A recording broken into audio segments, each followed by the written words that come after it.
Now, the Inspector General of Police, David Kimayo, has once again ordered police to shoot to kill armed criminals. Kimayo stated that police officers are empowered by law to use their firearms with lethal force if their lives are endangered. And as Ferdinand Omondi reports, he got the backing of the Interior Cabinet Secretary himself, who said police will not have their hands tied with claims of extrajudicial killings. The Inspector General of Police and Interior Secretary Joseph Olelenku were in Mombasa to officially receive police vehicles donated by the governor and the Mombasa business community to aid in the fight against crime. It was here that the IG gave fresh orders to the police to use their guns against armed criminals. We have to deal with them very firmly, and this is what I'm urging and instructing all the officers in the country to use their firearms effectively the way they have been empowered by law.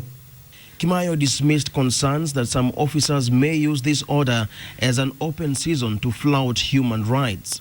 We observe the human right, but we have to deal firmly with criminals who are also endangering the lives of others as well. This is not something that we are humbly requesting. It is an instruction and it's an order. Such comments have drawn sharp reactions in Kenya before and raised eyebrows among members of the international community. The most quoted is the shoot-to-kill order issued by the one-time Security Minister John Meshuki against members of the Mungiki sect. But the Cabinet Secretary insists the new order is necessary. The police are not going to hold grenade-holding gangs or properly armed criminals by their hands to take them to prisons in the name of safeguarding extrajudicial killing. The Cabinet Secretary maintained that police officers would abide by the law, but stressed that armed criminals would be dealt with firmly to protect Mwananchi, whose life they have made unbearable. We are being told by Kenyans we are not doing our job.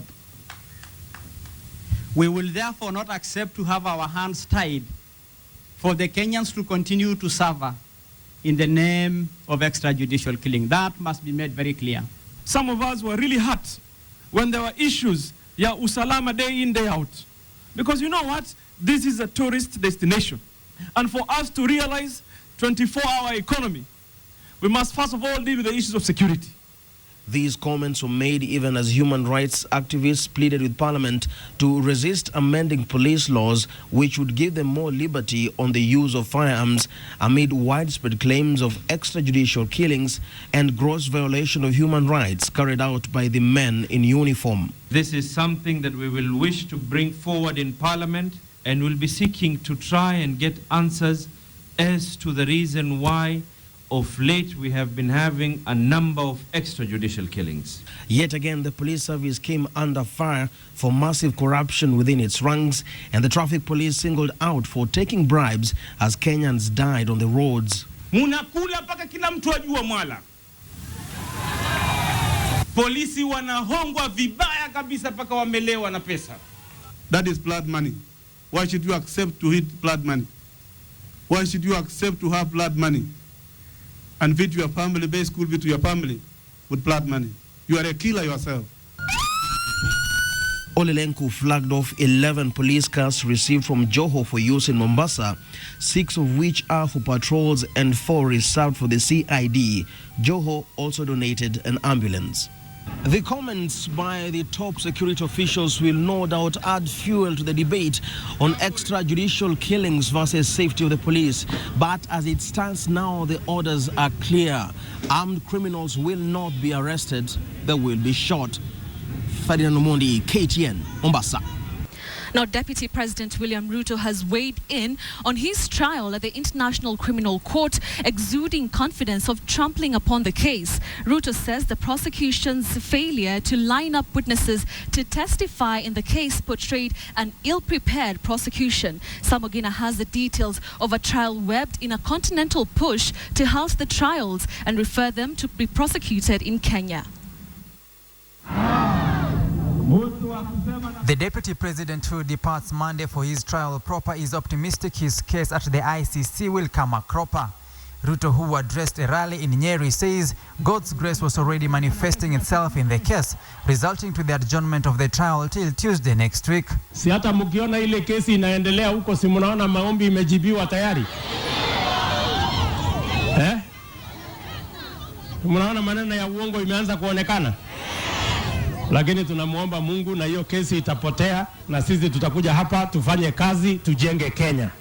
On the flip side, the prosecution swung into action to insulate itself over the witness hitch that provoked the adjournment. A dispatch from the OTP rejected allegations that the prosecution coerced or manipulated witnesses, coaching them on how to testify in the trials. But as the trials set to resume Tuesday, Africa's continental body, the Africa Union, is already digging in to stop the trials. AU's renewed push is raising eyebrows, if at all it's preparing ground for the president and his deputy to boycott the proceedings if ICC fails to heed to its referral bid. AU has directed the court to allow President Uhuru Kenyatta and his deputy William Ruto to select the sessions they want to appear. Nonetheless, ICC says regardless of the AU's concern, only the judges trying the case have the final say on the case direction. Any request has to be submitted in accordance with the procedural rules of the ICC. And the ICC presidency has no authority to direct the judges to decide on the topics in this direction or another direction. In responding to the Africa Union resolution that approved the referral in May 2013, the ICC president scoffed at the AU, stating that the court is not swayed by political factors, rejecting the AU's resolution. The accused themselves did not submit a request to the judges similar to the one that the African Union is mentioning in its letter. So the judges are not seized with this question and they cannot decide on it. The ICC Appeals Chamber has allowed Tanzania, Rwanda, Burundi, Eritrea and Uganda to make their submissions in a matter viewed critical in Ruto's dispensing of his duties while balancing with his trials. Samugina, KTN. Now, Rita Tinina is up next with an update from The Hague. A very good evening to you from The Hague on yet another chilly evening. Now, some members of parliament who were by yesterday struggling to get flights out of the Netherlands have finally managed to leave for Nairobi. The remaining MPs, who were part of a group of 23 who had accompanied Deputy President William Ruto during the opening of the trial against him at the ICC, are now set to leave tomorrow. But one man will not be leaving The Hague at all.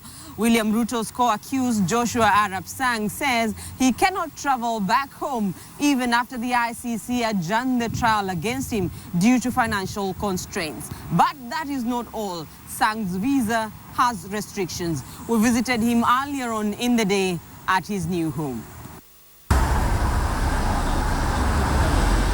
Along a not-so-busy street in The Hague, one Joshua Arap Sang has found a new home, at least for the next 18 days.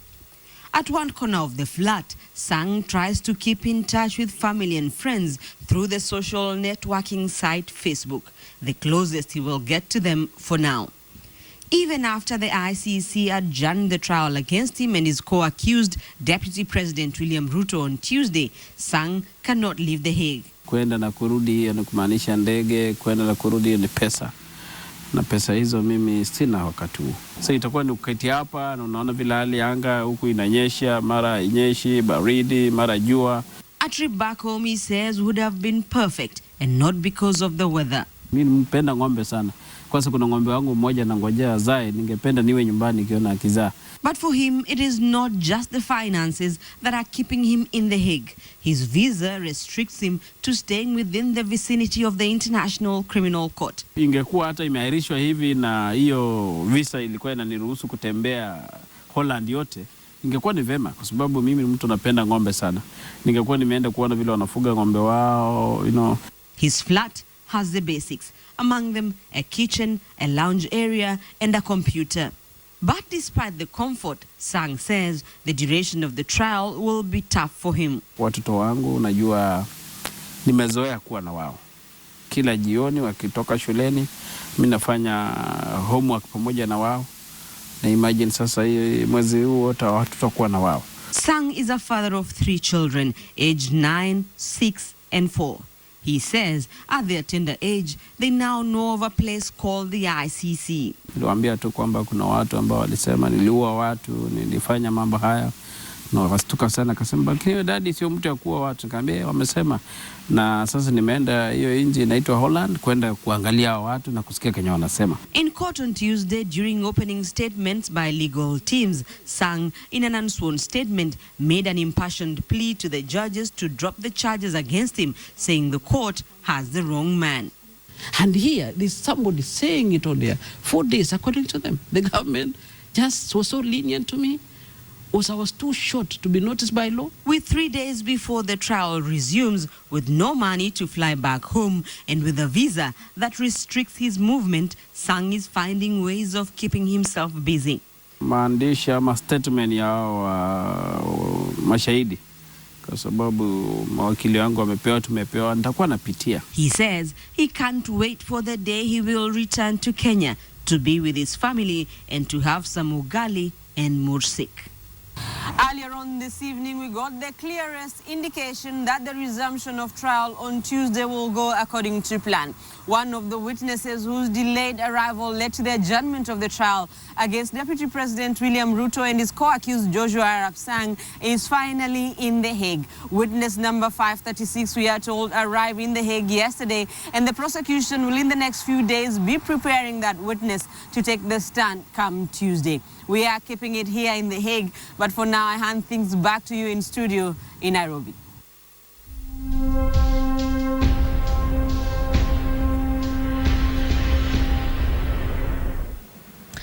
Now from The Hague back home, where for the last 2 weeks the government has been under fire following the enactment of the VAT Act, which has increased the cost of basic goods and services in the country.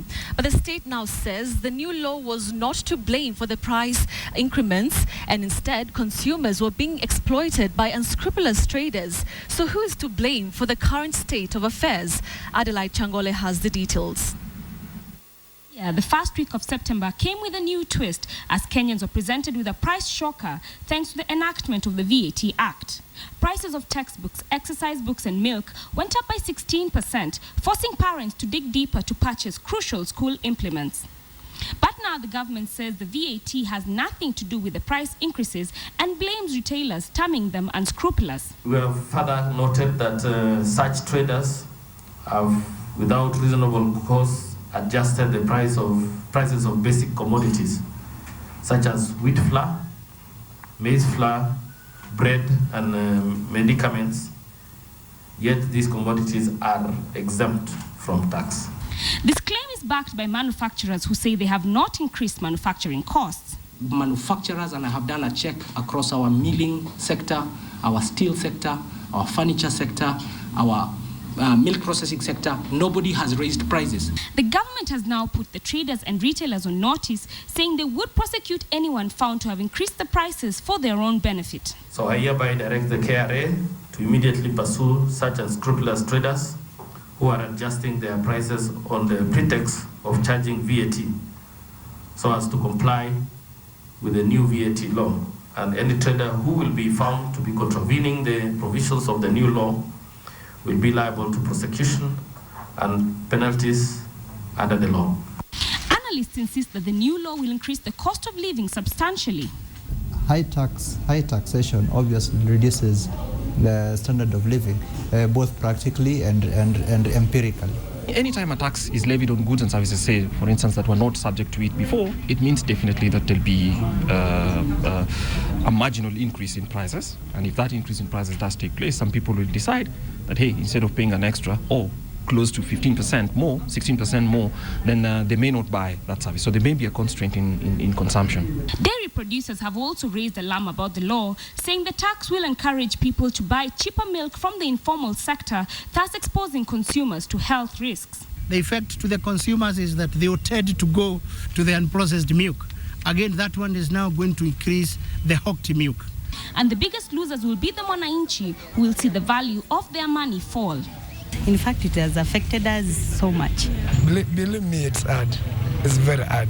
Maybe it's better for the high class, for the middle and lower class, not comfortable.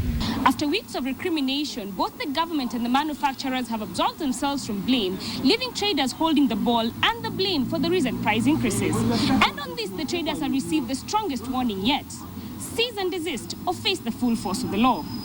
Adelaide Changole, KTN. Now, schools are known to stand out in various areas, including academic performance, sports, and the arts. But one school in Kericho County is standing out on a whole new different front. This is a story of 14 pairs of twins and a set of triplets enrolled in Liloch Secondary School. Sharon Manyi has these details. Similar faces, similar countenances, similar smiles, and even similar feet. This make a unique characteristic of Liloch Secondary School in Kipkelion district, whose student population consists of 14 pair of twins, both fraternal and identical, and a pair of triplets. Anderson and Harrison, a pair of identical twins, appear to share more than just appearance. Tukienda kufanya evaluation, tunakuwaga sawa subjects. Tunakaribiana. Napenda mathematics. Hata mimi napenda mathematics. The usual story of mistaken identities form a part of their daily lives. Alikuwa amenituma nilete kitabu, alafu sikuenda. Saa venye alikuja class, akauliza ni nani. Saa hatukumwambia, akatuchapa wote. Anamwita mwingine utafanya kazi, lakini maybe huyu achafanya, mimi nimefanya, lakini anamwambia huyu amefanya, lakini mimi sijafanya. To make identification easier, the school tries to separate the twins into different classes. But this can only be done when they get to Form 3, where they select their classes of concentration. Form 1 and 2 tulikuwa pamoja, and then Form 3 tukaseparatiwa. Saa tukufeel poa. Even with the bonds of love between these twins, a little rivalry is hard to miss. Huyu ananishinda kwa darasa, lakini tukikuja kama sports huyu hawezi akanishinda. An interesting point to note is that 14 out of the 15 sets of twins come from the Kericho County, whereas the other pair comes from the neighboring Nakuru County, posing the cordial question: is Kericho County the cradle of twins? Sharon Momanyi, KTN Friday Briefing. Interesting piece there. Now, only through a referendum will MPs, judges and members of the county assemblies remove themselves from the list of state officials. The Commission for the Implementation of the Constitution says the law is very clear on the matter and cannot be circumvented. But even as that unfolds, members of county assemblies are up in arms over what they say are meager salaries and are demanding that the SRC reviews their wages upwards. Wilson Buru with the details. Members of Parliament have been fighting tooth and nail to have the power to control their monthly pay. This as a result of the formation of the Salaries and Remuneration Commission, which recommended slashed salaries and allowances by almost half for the legislators. The MPs have even gone as far as proposing an amendment to Article 260 of the Constitution that defines them as state officers, which would in turn disqualify them from those that Sarasarem's team determines their remuneration. However, the Commission for the Implementation of the Constitution has sought to clarify why such a move would create a constitutional crisis. The authority the Parliament exercises is from the people of Kenya. This means that if that authority, as I've already mentioned, is not given under Article 1.3 because they will have removed themselves from state officers and hence affect the definition of the word state, whose authority will Parliament be exercising? In a nutshell, what this means is if the National Assembly goes ahead and approves the bill, MPs will have to seek a fresh mandate by going back to the ballot. MPs and the Salaries and Remuneration Commission have been at loggerheads since the commission proposed a salary of 532,500 shillings before tax for the MPs. The legislators first attempted to have the SRC disbanded before embarking on this latest attempt to inflate their pay. There is need to have the whole commission removed from office and probably have a fresh team appointed that will be able to understand the law and the constitution and perform its duties based on the foundations of law. We are not after our salaries. More so, Mheshimiwa Linturi is raising fundamental breach of the constitution. The Salaries and Remuneration Commission was formed to ensure that all the pay of all public servants is harmonized, whereas reducing the public wage bill, which now stands at a staggering 12% of the GDP. Reporting for KTN's Friday night briefing, I'm Wilson Mburu. Trying to have you murdered, not once, not twice, but 3 times. Well, John Muthe and his wife are now on the first day of their reconciliation since he withdrew an attempted murder case against his wife from the High Court. KTN went to Zimmerman Estate where the couple lives with their 2 children, and neighbors say they were as shocked as everybody to hear that Faith tried to have her husband killed. Sake of my kids. Called the family. But they say they accused to you? Who's the accused to you? By the good book, John Muthe swore that he had not been coerced to withdraw the attempted murder case against his wife. And moments later, Faith Wairimu was released by the Kenyan courts into the hands of a man she has tried to have murdered 3 times now. The 2 even went home in the same car together with their son. The air in Zimmerman is a little uneasy this Friday. Those old enough to comprehend the situation speak in hushed tones. According to neighbors, the couple lived in the house behind me up until the day Faith was arrested for attempting to murder her husband, and all the while, none was the wiser. They always looked good because saa zingine nilikuwa nakuja kubisha bwana atanifo. They always look good. Walikuwa always happy. Sikuwa naona kama kuna shida yoyote. Being a Friday, the couple's home in Zimmerman is empty, except for the nervous housemaid who refused to appear on camera. She has only worked here for 2 days. After hearing about her employers on the news, she's a tad bit apprehensive about staying on. It was a shock, because hata mama mwenyewe alikuwa rafiki yangu. To her neighbors, Faith is a personification of the saying, still waters run deep. Muthe seemed keen on reuniting his family of 4, but what intrigues most is why live with someone who admitted to trying to have you killed? You forgive and forget. It's for better or for worse. Yeah. And I don't advocate for divorce. I rather just run away from the scene.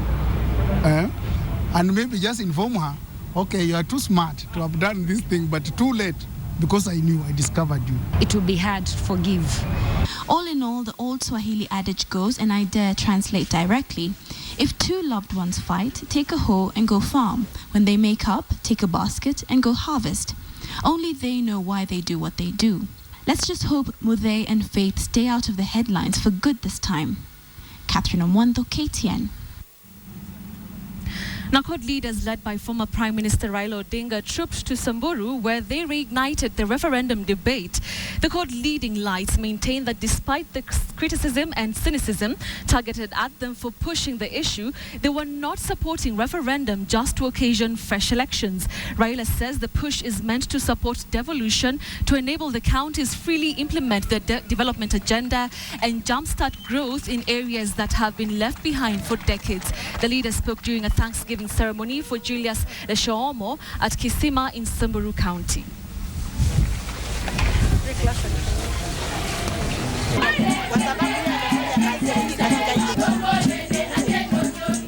Tuzi watu kukaa Nairobi wakiwa na roho mzuri, siku moja wanasema Samburu iongezwe pesa. Wakiwa na roho mbaya, fungia Samburu. Hiyo sio katiba mpya ndio tumeleta. Kwa hivyo ndugu zetu, nyinyi vijana wabunge wa hapa, muwe mstari wa mbele kuhakikisha pesa zinakuja kwa kuunga mkono mpango wa referendum. Sasa imedhihiriki hawazi. Maana yake maana maadui ya katiba mjitokeze. wameanza kukataa na pesa kule Nairobi, mpaka serikali ya county iwe na pesa ya kutosha. Wao wanasema ati wanataka mkazi zingine, ati bado serikali ya county hazina uwezo, hazina ujuzi ya kufanya kazi hizi. Kwa hivyo wanasema bado watabakisha pesa Nairobi ili watengeneze kwa upande ya barabara. Lakini kwa miaka 50 imempamwa ikuwa namna hiyo.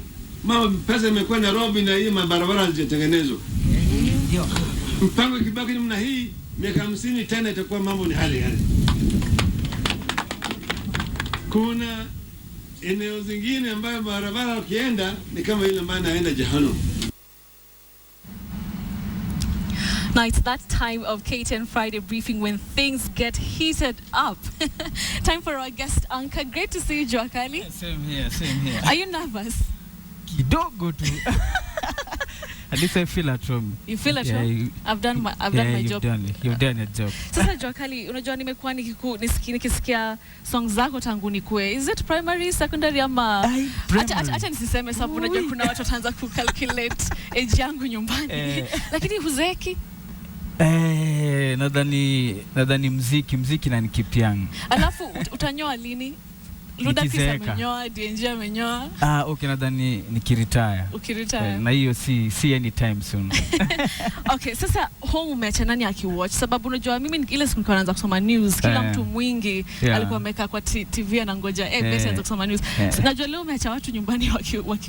Manze mother na watch. Sister zangu na watch, bro na watch, wase wa studio kina Clemo na watch.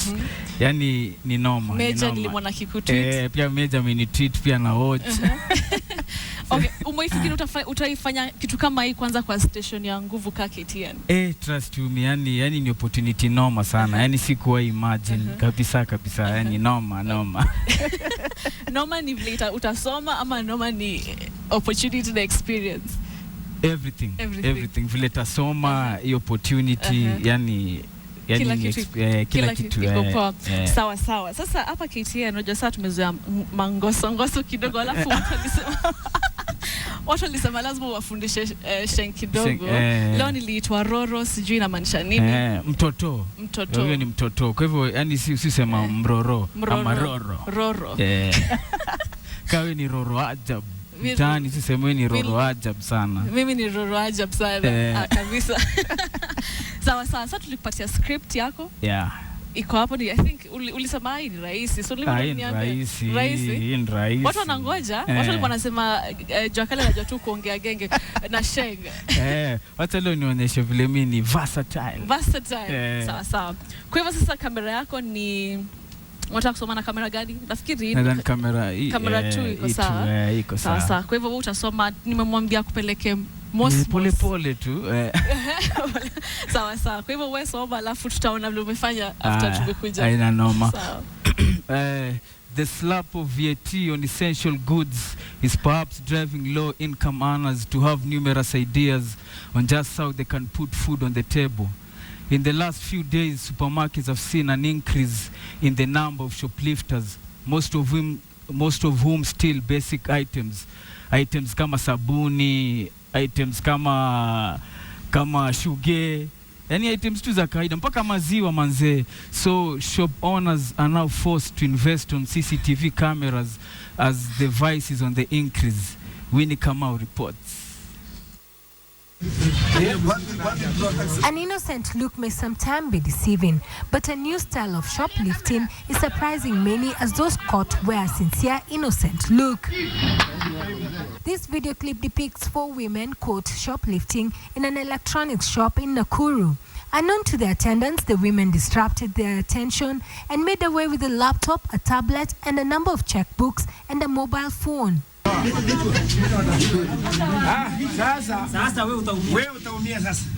Eldoret, these 2 women were caught attempting to steal, cooking all at a supermarket. Ukipatikana ukiipa nini? Mafuta. Wakakuja wakaiba mafuta akiwa. Na wewe ni wa wapi? Ni wa Joro. Polisi wawili waliingia kwa duka na wengine wakaenda kwa kona mwingine anaendelea kuniongelesha nauliza Panadol. So kumbe good luck nikaona hao wengine wakitoa mafuta wakaweka kwa mfuko. In Naivasha, the proverbial 40 days of a thief lapsed for 2 women and 2 elderly men who were arrested in the act.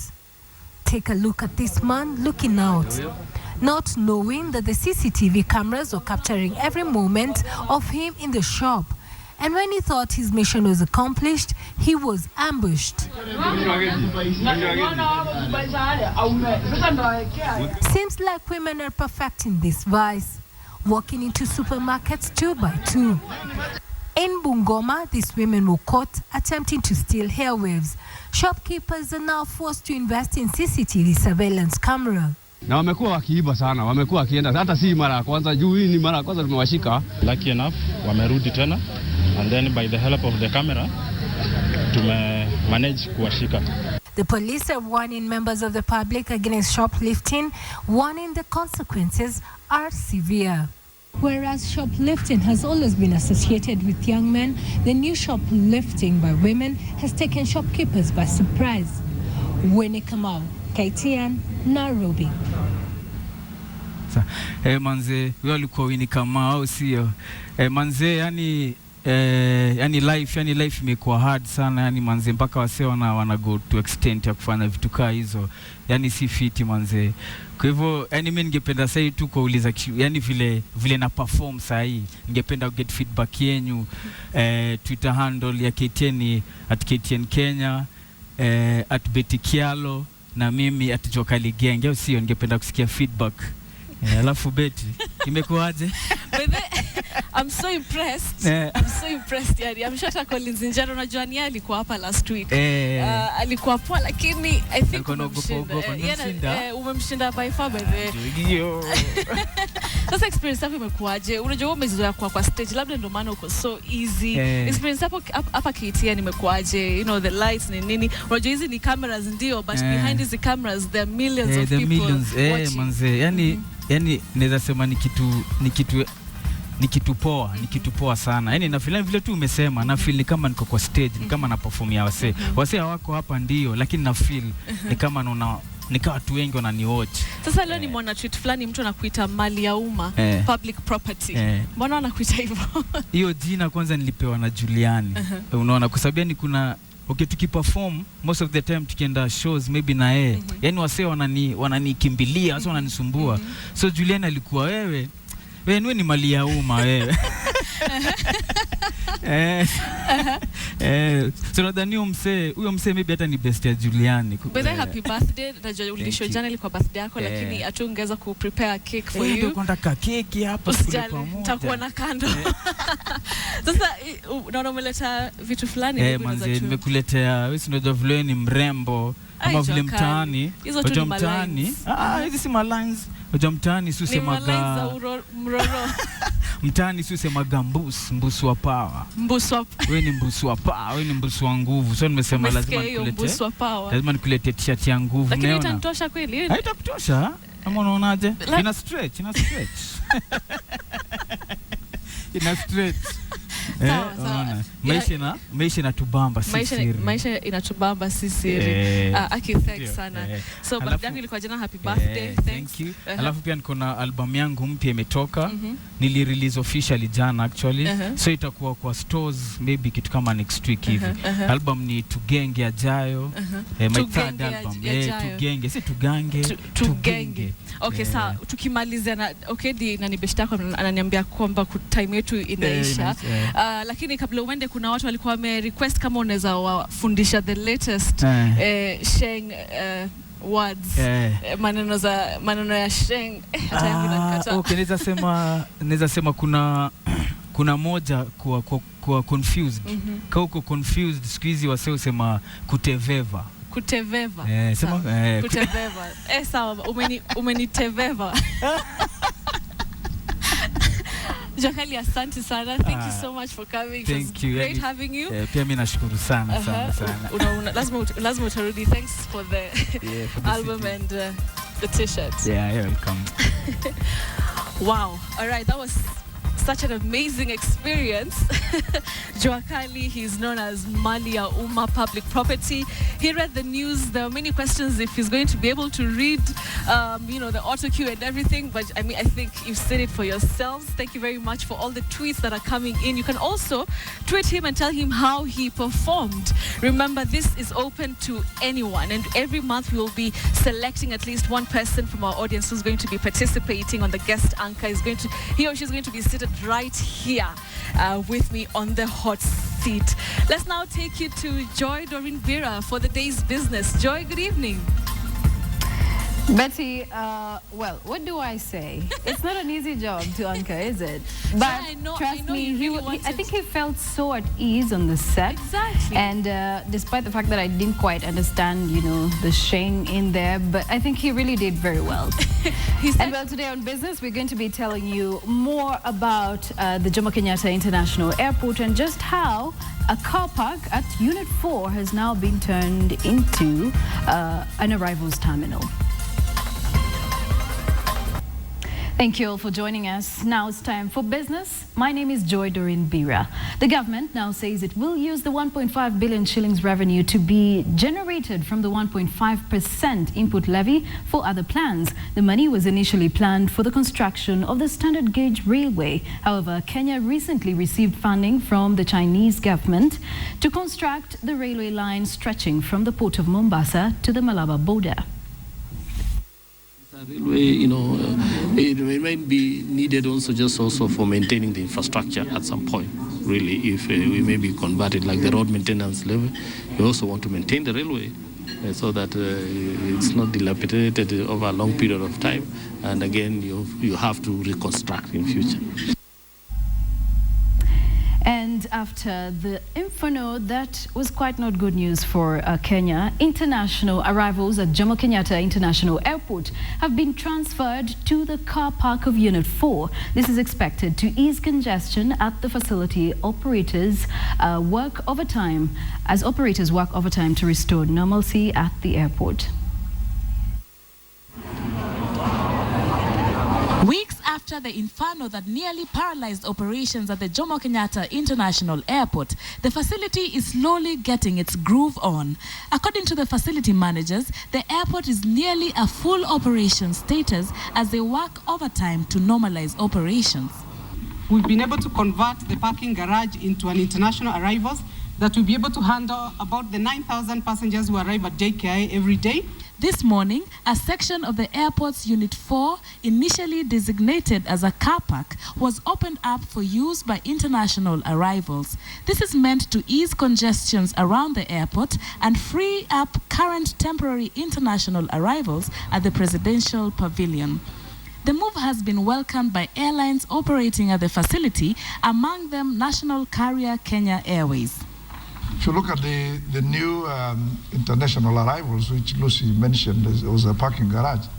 In fact, I hasten to say it is better than the old arrivals. In fact, if the old arrivals are not banned and you gave me a choice between the two, I would remain with the current one, the new one. President Uhuru Kenyatta is expected to tour the facility tomorrow to assess the progress made in trying to restore service at the busiest airport in East and Central Africa to full capacity. And after banking institutions, now insurance companies are embracing mobile technology for payment of insurance covers. This and more in our business roundup. It's not only banking institutions feeling the pressure mounted by mobile money operations. Kenya Orient Insurance today launched an insurance cover targeting mobile phone devices that use GSM SIM cards. The new product, Orient Mobile, is operated interactively on the screen of the device being insured. The process is paperless and takes a few minutes for an insurance transaction with SMS-enabled codes and internet links. Police SACCO members in Eldoret have been advised to utilize financial services from savings and credit cooperative societies to reduce the burden mounted on them by some banking institutions with high interest rates for loans. Speaking during the official opening of Kenya Police Staff SACCO in Eldoret, Secretary, Cooperative Development for the Ministry of Industrialization and Enterprise Development Nelson Githinji noted that the savings mobilization through the SACCO will facilitate more people in financial inclusion, adding that there is need by the management to develop marketing strategies aimed at securing member savings. And finally, the Ministry of Environment, Water and Natural Resources, through the Lake Victoria Environmental Management Project Phase 2, has called on tenders for the supply and commissioning of a water hyacinth harvester. The harvester will be used as part of efforts to weed out water hyacinth that is currently choking Kenya's largest freshwater lake, Lake Victoria. And yesterday, the Kenya shilling was trading at about 87.65. Let's see how the shilling is performing, or how it did perform today, and also how the listed companies fared.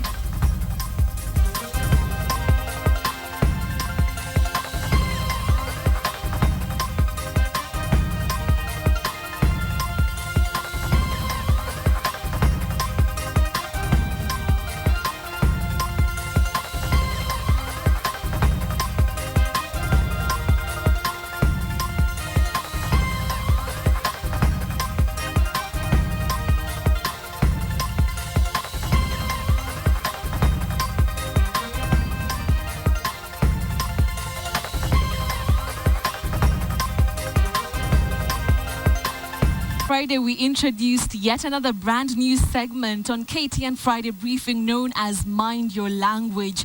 Now, it is through this segment that we learn how to correctly pronounce words that many at times are easily mispronounced, leading to some pretty embarrassing situations. So joining me right now from Kisumu County is Willis, the word master. Willis, good evening. Great to see you. Good evening, Betty. Great to see you too. Hope you've been well. Now tonight, Willis, I want to put our legislators on the spot. I know they don't usually like this, but listen to this. Honorable Kabando has said, is it in order for the honorable member, Honorable Duale? Honorable Sakaja. So Willis, you've just listened to what our legislators like to say over and over again. Do you say honorable or honorable? Betty, first and foremost, nobody can be totally perfect when it comes to pronunciations. Not even myself. But when we talk about this word, we say honorable.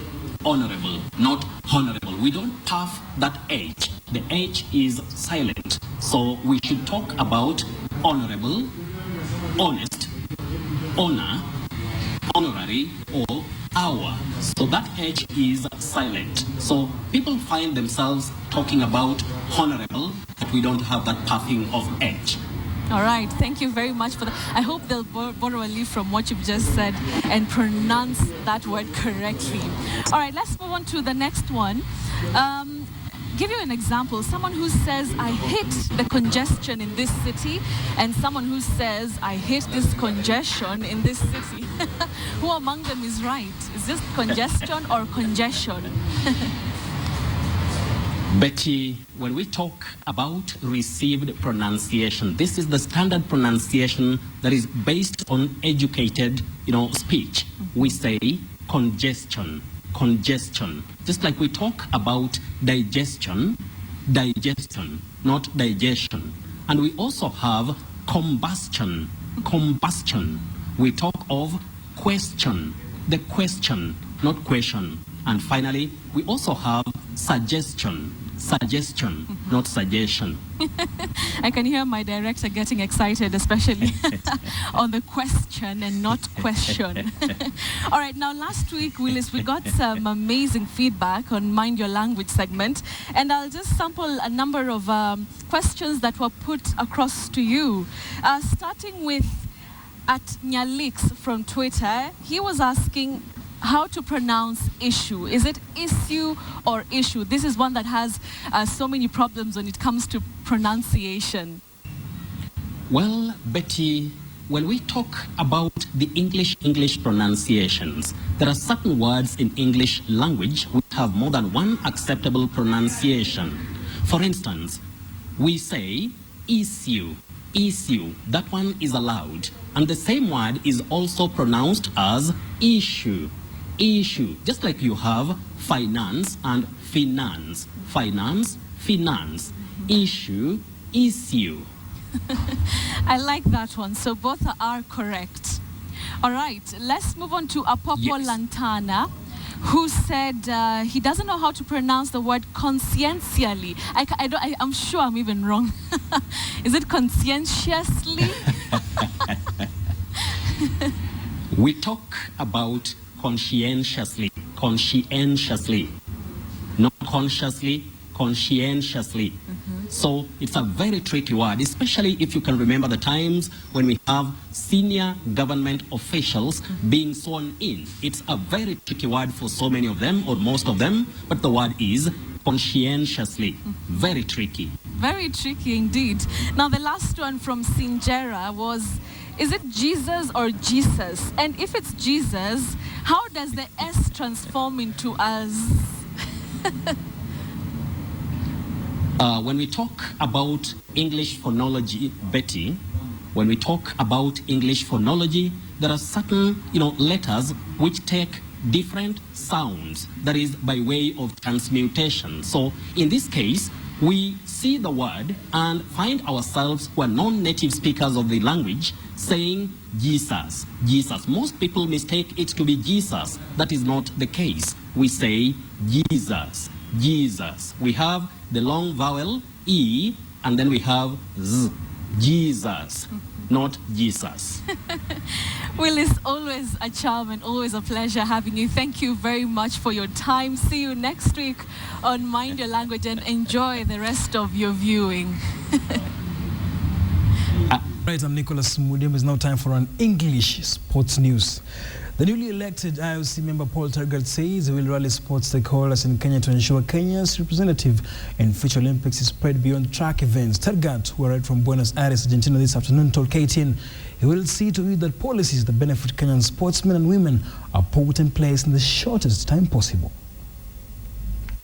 Paul Tergat, the third Kenyan to have been elected a member of the International Olympics Committee, was not accorded the reception akin to when he ruled the World Cross-Country Championships and later the major marathons. But the former world marathon record holder arrived from Buenos Aires, Argentina, with an assurance that Kenya will diversify her representations in future Olympic competitions. It's actually to carry forward the spirit of Olympism and the spirit of sports, which is very key to Tergat, who took over the position which was held by legendary Kipchoge Keino, joins the IOC at a time when rugby sevens, a sport that Kenya has dominated and has won respect in the world, has been admitted as an Olympic sport. But he says other than athletics, where Kenya has dominated, and now javelin, where Julius Yeko has sought to define, Kenya should be represented in almost all the disciplines in future. Kila federation zile wanahusika na zile michezo mbalimbali waweze kujaribu kuona kwamba wameweza kutayarisha vijana wetu ili waweze kutuwakilisha katika michezo za kimataifa. Tergat is among the 7 IOC members elected this week. Joshua Kimboy, KTN Sports Today. All right, KCB Football Club registered a vital win against Nairobi City Stars by 2-0 at the Nyayo Nelson Stadium to climb to the 3rd position, joined with Sofapaka and Thika United with 35 points. Earlier on, Mathare United had to settle to a barren draw against Sony Sugar at the same venue. KCB looked for all means to close the gap on the top 3, and they did exactly that at the Nyayo National Stadium. The Bankers started on a fast pace, taking advantage of the interceptions and subjecting the Kawangware-based side to more defensive game than being goal-oriented. KCB shocked City Stars in the 36th minute through a Clifford Aluanga strike to give the Bankers a half-time lead. The 10th placed City Stars looked desperate to restore parity, but the game's pace employed by KCB was too good for them. A defensive blunder gifted KCB the second goal after Stars custodian parried a Clifford Luanga shot in Jacob's Kelly way, and Kelly slotted in from a close range to make it 11 goals in the Kenyan Premier League. Pulls the trigger right in front of the goal. The 2-0 win helped the Bankers narrow the gap between them and leaders Gor Mahia. Earlier on, Mathare United were held to a barren draw by the visiting Sony Sugar. The two teams are on 25 points, but the Slum Boys have a superior goal difference. Still in football matters in the country, Kenya football rivals Gor Mahia and FC Leopards have been slapped with a $500,000 shillings bill as penalty arising from the supporters' behavior during the first leg derby on May the 12th. FKF's Independent Disciplinary Committee today upheld an early ruling by the Kenyan Premier League's Independent Disciplinary and Complaints Committee decision to fine the two clubs. FKF's committee lowered the fine to $500,000 from 1 million shillings. The committee, however, slapped Gor Mahia another 250,000 shillings following Rama Salem's provocative gesture.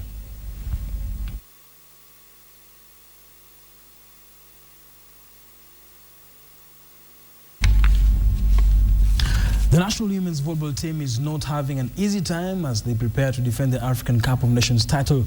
The champion serves off tomorrow at the Moi International Sports Center, Kasarani. But amid the excitement ahead of the competition, the Kenyan team has been forced to walk from the training ground to Sports View Hotel, 2 kilometers away, since they could not be accommodated at the stadium hostels. Putting the final touches to their training just hours to the start of the 2013 African Cup of Nations that has attracted 9 of the best volleyball teams in the continent. But even as the African Queens prepare to defend their title, they are forced to take 2 kilometers walk to and from their training venue.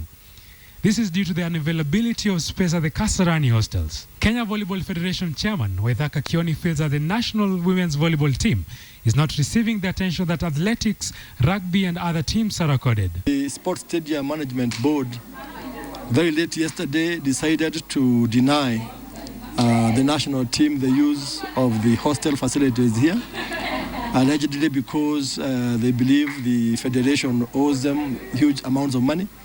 But if you check the records, some of this debt is a debt which was guaranteed by the Department of Sports. The tournament will serve up tomorrow afternoon, with Kenya expecting a tight battle from former champions Algeria, Tunisia, Cameroon and Egypt, among other teams. The players are now aware of the task ahead of them, but they say they will have what it takes to retain the title they won 2 years ago. Saizi ndio tunajua tutacheza vizuri hata kama ni government hawajatusaidia. Si ati ni athletics tu na rugby na football ndio sports zenye ziko Kenya. So far volleyball imekuwa ikiperform, lakini hatujaona anything government ati wakuje watuone. Tumeomba wafadhili waje hasa serikali ili waweze kutatua, manake wachezaji ni ile moyo ya kujitolea. Wamesema kwamba hao watacheza licha ya shida zote ambazo wanapata, lakini kwa mimi kama mkufunzi nafikiria ni kitu ya kutia wasiwasi, manake kama watakuwa kitembea kilomita 3 kuja hapa, manake hakuna gari, watakuwa kichoka. Kenya, which lost to Cameroon during the 2011 All-African Games, will be out to pay back the painful defeat. All these challenges at hand, the quest for the national team to defend its title will get its first test when the matches commence tomorrow. Moses Wahisi at Moi International Sports Center,